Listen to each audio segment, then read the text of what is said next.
Hello, my name is Kate Chadbourne, and I'm the founder of the Bardic Academy, a school for musicians and writers, young scholars, and creative people. And today I want to speak with you about criticism. This is the second video in a series that I'm making called Creative Hurts and How to Heal Them. And I'd be willing to bet that any of you creators out there have grappled at some point with criticism. And I must say, if you haven't, you will. It's just a part and parcel of a life of creativity. And in order to keep going, which is, I think, for me, the number one most important thing as a creator, keeping going, we need to learn how to handle criticism. So first and foremost, I think it's important to distinguish between useful and unuseful criticism. And let me talk about useful first, because there really is useful criticism. Useful criticism, when you receive it, you might not want to receive it, you might wish that your work were over, but when you receive it, there's something in it that you think, yes, that's true. I want to improve that aspect of my work. I want to explore more deeply. I want to make this better, or I want to lift this all to the level of this really great part. For me, I often think in my own work, there are places where the energy kind of flags. And sometimes someone will notice that. And when they have, and they've pointed out to me, it's really a service to me. And so some part of me thinks, yes, okay. Now, the criticism that isn't useful to you, first and foremost, if it makes you want to stop, it's not useful. Even if it's valid criticism, even if maybe on mature reflection you can say it's valid, if it puts your continuing creativity in danger, in jeopardy, just discard it for now. You don't need it. Certainly, please listen to this. If it induces any kind of shame, discard it immediately. Whether that is intended by the person offering the criticism or not, if there's any shame, so shame is criticism that applies not to the work, but to you as the creator. And there is never any use for shame, either to give it or to receive it. It never helps us. So please just discard that right away. So we might even be saying, well, what is criticism? And one thing I want to say right off the bat is there, of course, is informed criticism and less informed criticism, but all criticism, all commentary, or as I guess Sir Paul McCartney calls it, comment, all comment of any kind about your work is essentially a personal opinion. Now, as I say, there are people who have informed opinions based on years of scholarship or years of close observation. Yes, but essentially, when someone offers a criticism, what they're saying is, I like it or I don't like it. Actually, positive and negative. The second thing is the criticism of any kind always reflects on the one who gives it primarily. It shows, it reveals their priorities, their values. And in the case of cruel criticism or criticism that comes across with shame of any kind, it reflects deep hurt. Because otherwise, no one would issue that kind of criticism. It can only come from someone who's hurt. So beware of any criticism that comes in the form of what is presented as a consensus opinion. Like, no one will want to hear your songs.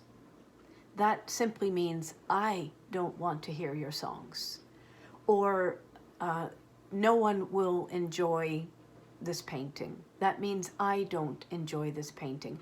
Everyone thinks this is foolish, which means I think this is foolish.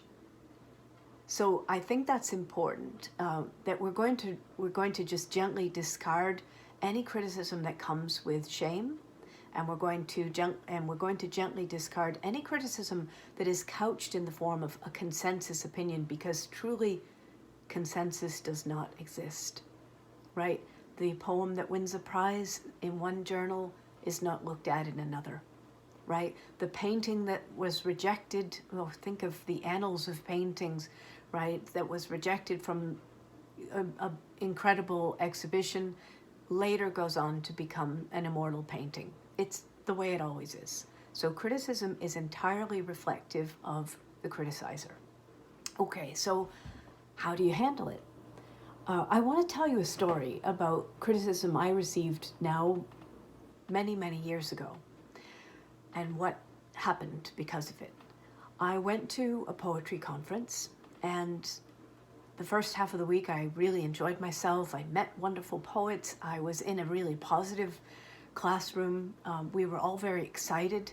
And in the second half of the class, a new teacher came to take over, and he said, and I quote, "I'm going to tell you what I tell all of my students. I am already bored by your poems."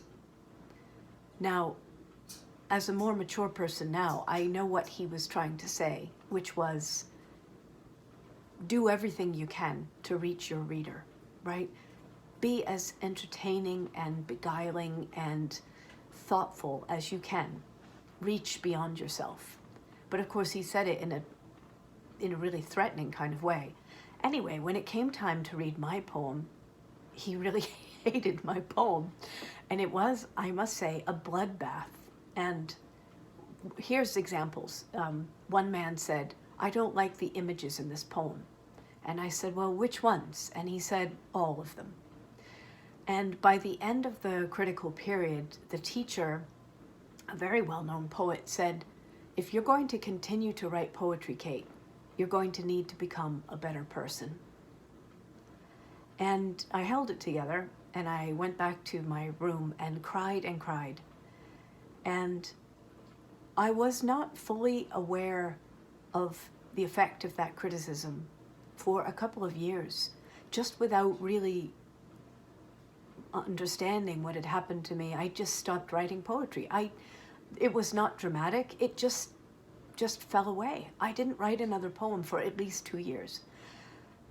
At that time, I was living in the north of Ireland, and I used to go to the pub at night, and I would come home, sometimes perhaps a little tipsy or a little freer than ordinarily, and I would write poems. All of a sudden it came back. I would write 3 poems in the night and just kind of throw them on the floor by the bed, and in the morning I'd read them. And I was finding my way back to my own love, really, my love affair with words and with poetry.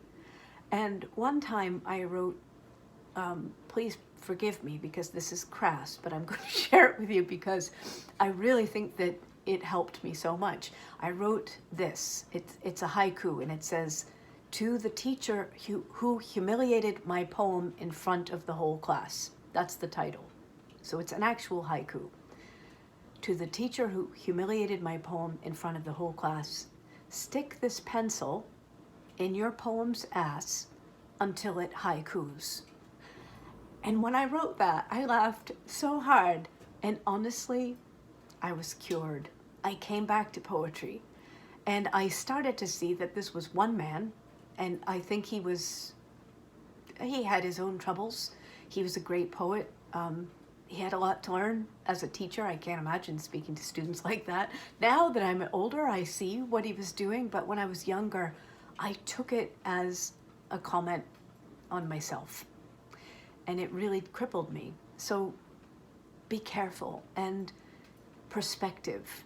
So just to kind of wrap up, how to handle this.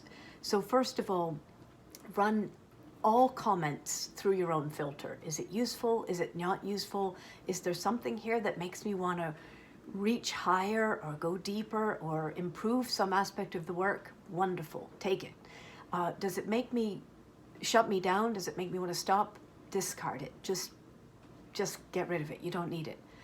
Second, recognize all commentary, positive or negative, as reflective on the speaker. There is no objective commentary, period. There is no consensus. Everything reflects on the speaker. That's helpful. Number 3, decline the invitation to be ashamed. It is an invitation. We are all issuing invitations to each other all the time. And the invitation is either to feel better or to feel worse. Now, for all kinds of reasons, people issue invitations to one another to feel worse. We don't need to get into why. Simply decline it. Decline it. Important, number 4, make something immediately, as soon as you can, as soon as you get the wind back in your sails. Scribble a haiku, make a song, dash some paint on the canvas, pirouette in your front yard. Do something to come back into your creative role, because that's who you really are. And finally, this is a bonus, but here's what I want to offer. Be one who offers not criticism, but encouragement everywhere you go, certainly to your fellow creators. Honestly, as a teacher and as a creator, I have seen that encouragement is 100 times more effective for helping someone grow than criticism, even well-meaning criticism. Even you could do that better. Encouragement, finding the good and praising the good, is a beautiful creative act in itself. And I think let's all do it. It's just the best. And last but not least, just keep going. Be an example of one who keeps going. Take heart, my friends. This is fun. And most of all, keep the faith and keep going. Thank you so much for listening to me. It's a pleasure to speak to you. And I wish you so much joy in your life as a creator.